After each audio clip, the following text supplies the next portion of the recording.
Doctor ortho Ayurvedic oil और capsule, अब दर्द भी घुटने टेकेगा। पद्मश्री सुरेंद्र दुबे का हार्ट अटैक से निधन। कविताओं से दुनिया भर में थे मशहूर सुरेंद्र दुबे के निधन पर गृह मंत्री विजय शर्मा ने जताया दुख।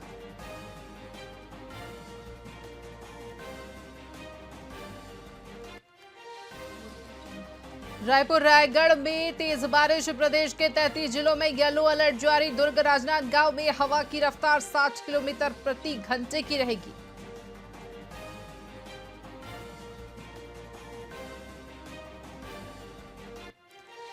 रायगढ़ में कांग्रेस विधायक समेत कई कार्यकर्ता गिरफ्तार। निजी कंपनी का विरोध कर रहे थे, भारी संख्या में पुलिस बल तैनात।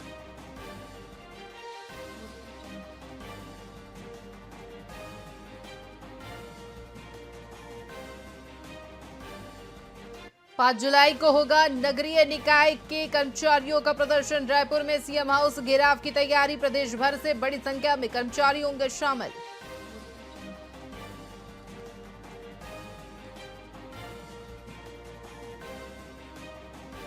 और श्रावण मास में लक्षेश्वर लिंगार्पण शिव पूजन महोत्सव, डिप्टी सीएम अरुण साव ने किया पोस्टर विमोचन। 20 जुलाई को होगा आयोजन।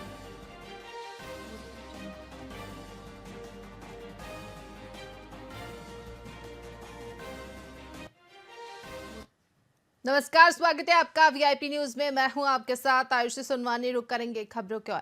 दुर्ग के शांतिनगर वार्ड 17 और 18 में स्थित एक बड़ी तालाब में लाखों मछलियों और जलीय जीवों की मृत्यु से लोगों में आक्रोश देखने को मिल रहा है। स्थानीय लोगों का आरोप है कि पार्षद ने तालाब में खरपतवार नाशक दवाई डालकर इस गंभीर स्थिति को उत्पन्न किया है।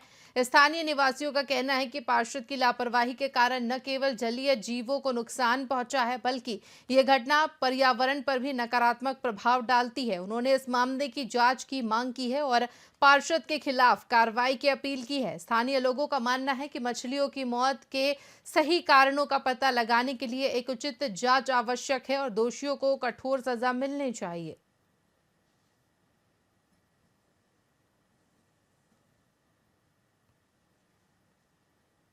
गंभीर लापरवाही नगर निगम द्वारा किया गया है।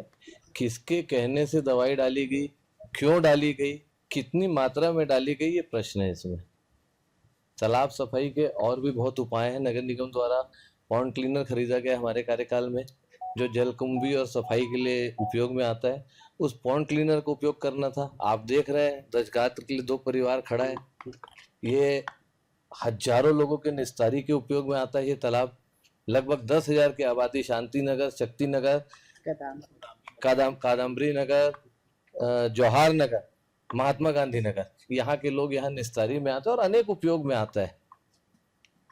तो ये जो गंभीर कृत्य जिसने भी किया है, ये क्षमा योग्य नहीं है। लाखों मछलियां इसमें मर गई है, चारों तरफ बदबू फैली हुई है, जनजीवन पूरी तरीके से अस्त व्यस्त है और गंभीर बीमारी होने की भी आशंका है। आप जैसे देख रहे हैं कि हम लोग खुद यहाँ खड़े होने की स्थिति में नहीं, पूरा तालाब काला पड़ गया है।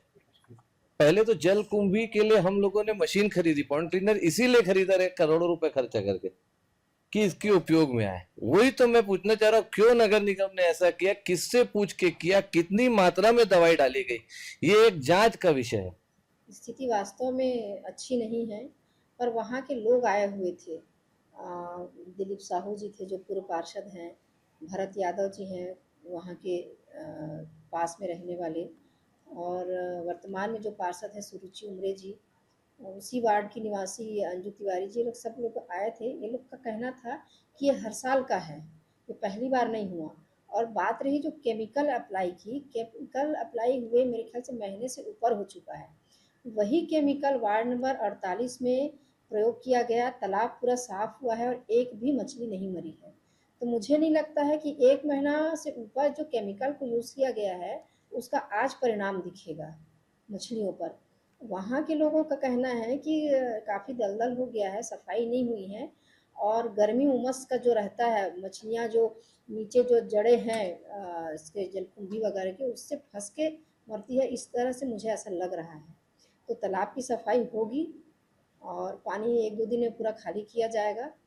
कोशिश करेंगे कि जितना दलदल साफ़ कर सके साफ़ करेंगे और उसके बाद पानी फिर से भरा जाएगा। आम जनता या फिर आम कुछ जो डिस्ट्रक्टिव माइंड के कोई यदि ऐसा कुछ कर दिया होगा जानबूझ के बदनाम करने के लिए, तो इस पर अभी कोई जानकारी सामने नहीं आई है, और यदि ऐसा हुआ होगा तो कड़ी कार्यवाही की जाएगी। बहुत ही 16 जून से स्कूल खुलने और पढ़ाई शुरू होने के बावजूद छात्रों को अभी तक पूरी किताबें नहीं मिल पाई हैं। दरअसल इस बार सरकार ने बारकोड वाली किताबें भेजी हैं, जिन्हें स्कैन किए बिना बच्चों को नहीं दिया जा सकता, जिससे शिक्षकों के लिए यही बारकोड परेशानी का सबब बन गया है। अधिकतर किताबों के बारकोड स्कैन नहीं हो पा रहे हैं। हालांकि आदेश है कि किताबें स्कैनिंग के बाद ही दी जाए, लेकिन स्कैनिंग न होने से आधे बच्चों को ही किताबें मिल पाई हैं, जिससे पढ़ाई में बाधा आ रही है। वहीं दूसरी और शिक्षक भी परेशान हैं कि बिना किताबों के बच्चों को कैसे पढ़ाया जाए। दरअसल ये समस्या लगभग सभी स्कूलों की है, लेकिन जिला शिक्षा अधिकारी को शिकायत के बाद भी कोई कार्रवाई नहीं की गई है।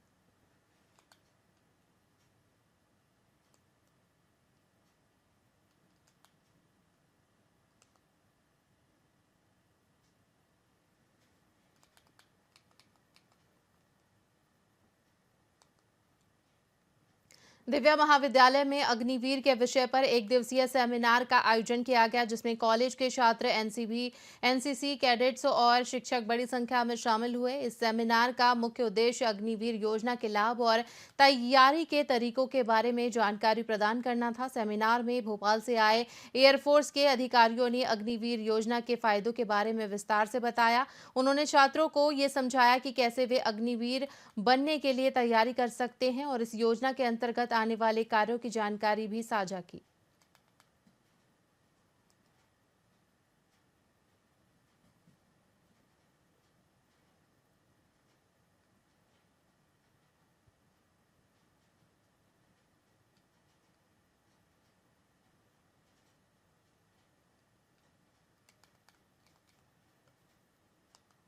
छत्तीसगढ़ में सत्तारूढ़ भाजपा ने आपातकाल के 50 साल पूरे होने पर विभिन्न कार्यक्रम आयोजित किए।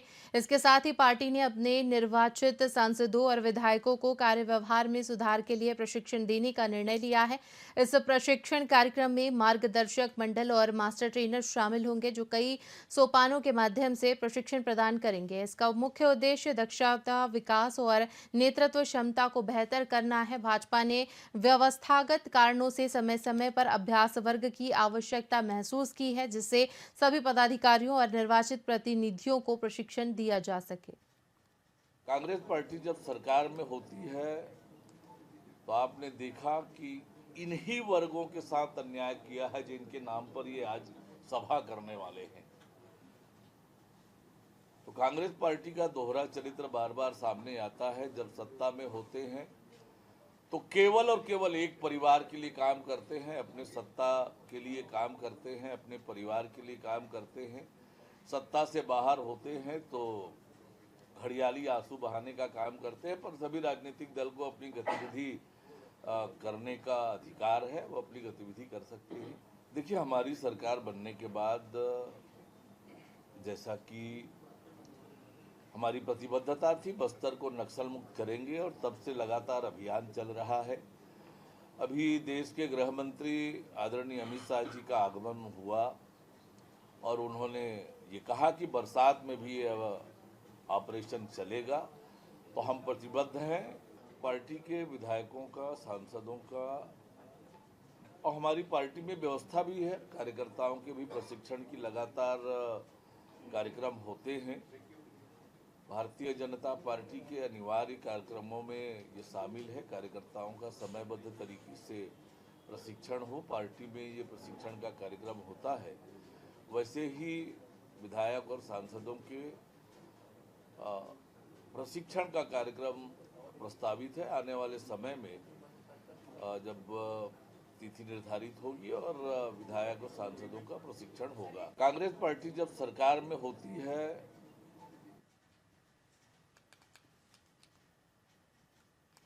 कांग्रेस सरकार में महिलाओं और नागरिकों की मांग के बावजूद शराबबंदी का कार्य सफल नहीं हो सका है।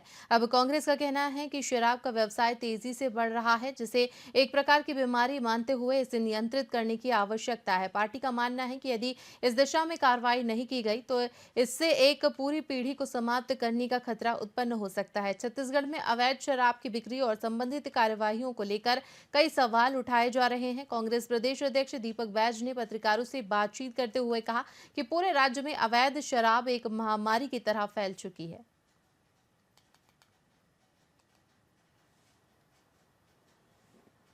अवैध शराब एक महामारी की तरह फैल चुकी है और सरकार खुद इन्वॉल्व है इस अवैध शराब की बिक्री की काली कमाई में। आप देखेंगे लगातार जहां जहां नई शराब दुकानें खुल रहा है वहां की महिलाएं विरोध कर रहे हैं। आप देखेंगे डुंडा में, दोंदे में लोग वहां शराब भट्टी खोलने को लेकर विरोध प्रदर्शन कर रहे हैं। वहीं आज की समाचार पत्रों में अगर देखेंगे आप तो मंदिर हसोद के पास खौली में वहां के ग्रामीण माता बहनें और छात्राओं ने भी स्कूल जाने को लेकर सीधा सीधा विरोध कर दिया है कि अगर शराब दुकानें खुलेगी तो हम स्कूल जाना बंद कर देंगे। मतलब शराब दुकानें अब तो सीमार्ट में भी शराब दुकानें खुल रही है। पूरे राज्य में अवैध शराब एक महामारी की तरह फैल चुकी है और सरकार खुद इन्वॉल्व है इस अवैध शराब की बिक्री की काली कमाई में। आप देखेंगे लगातार जहां जहां नई शराब दुकानें खुल रहा है वहां की महिलाएं विरोध कर रहे हैं। आप देखेंगे डुंडा में, दोंदे में लोग वहां शराब भट्टी खोलने को लेकर विरोध प्रदर्शन कर रहे हैं। वहीं आज की समाचार पत्रों में अगर देखेंगे आप तो मंदिर हसोद के पास खौली में वहां के ग्रामीण माता बहनें और छात्राओं ने भी स्कूल जाने को लेकर सीधा सीधा विरोध कर दिया है कि अगर शराब दुकानें खुलेगी तो हम स्कूल जाना बंद कर देंगे। मतलब शराब दुकानें अब तो सीमार्ट में भी शराब दुकानें खुल रही है। पूरे राज्य में अवैध शराब। तत्कालीन प्रधानमंत्री इंदिरा गांधी द्वारा लगाए गए आपातकाल ने कई परिवारों को प्रभावित किया और लोकतंत्र सेनानियों को अत्यधिक कष्ट सहने पड़े। इसी कड़ी को याद करते हुए कार्यक्रम का आयोजन किया गया। कार्यक्रम में मुख्यमंत्री विष्णुदेव साय ने लोकतंत्र सेनानियों का सम्मान किया। उन्होंने कहा कि उन सेनानियों के प्रति उनके मन में विशेष भावनाएं हैं। कार्यक्रम का आयोजन आपातकाल की 50वीं वर्षगांठ पर किया गया, जिसमें मीसा बंदी और उनके परिजनों को आमंत्रित किया गया। भारत माता और विद्या की देवी सरस्वती के चित्र पर माल्यार्पण और पूजा अर्चना कर कार्यक्रम की शुरुआत की गई।